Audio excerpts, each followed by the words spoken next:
Daily. Taste the Daily. తాము అధికారంలోకి వచ్చాక పేదలు మహిళల అభ్యున్నతి కోసం అనేక కార్యక్రమాలు చేపట్టామంటున్నారు డిప్యూటీ సీఎం భట్టి విక్రమార్క. మహిళలకు 1,00,000 కోట్ల వడ్డీ లేని రుణాలిచ్చే దిశగా అడుగులు వేస్తున్నామని చెప్పారు. వైరాలో యంగ్ ఇండియా రెసిడెన్షియల్ స్కూల్ కి ఆయన శంకుస్థాపన చేశారు. సంవత్సరానికి 20,000 కోట్ల రూపాయల లెక్కన 5 సంవత్సరాల్లో 1,00,000 కోట్ల రూపాయల్ని మహిళలకి వడ్డీ లేని రుణాలు ఇచ్చి వాళ్ళందరినీ రాష్ట్రంలో కోటీశ్వరులు చేయాలనే కార్యక్రమం నాంది పలికి ముందుకు పోతా ఉన్నాం.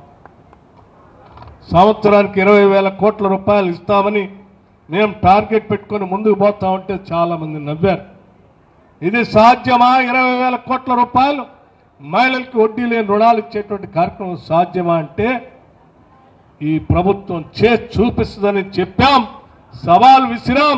సవాల్ విసిరినట్టే 20,000 కాదు, ఇప్పటికే 27,000 కోట్ల రూపాయలు దాటి వడ్డీ లేని రుణాల్ని రాష్ట్రంలో ఇచ్చాం.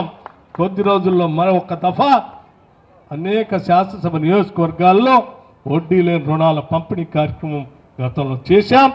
ఈరోజు చీరల పంపిణీ కార్యక్రమం జరుగుతూ ఉంది. దీని తర్వాత తిరిగి మళ్ళీ ఈ రాష్ట్రంలో ఉన్నటువంటి మహిళలందరికీ వడ్డీ లేని రుణాలు ఇచ్చే కార్యక్రమం కేవలం 2-3 రోజుల్లోనే రాష్ట్ర వ్యాప్తంగా మహిళలందరికీ ఇటువంటి బహిరంగ సభలే పెట్టి శాసనసభ స్థాయిలో మీ అందరి సమక్షంలో వడ్డీ లేని రుణాల్ని వాళ్ళకి నేరుగా పంచే కార్యక్రమాన్ని కూడా చేయబోతా ఉన్నాం.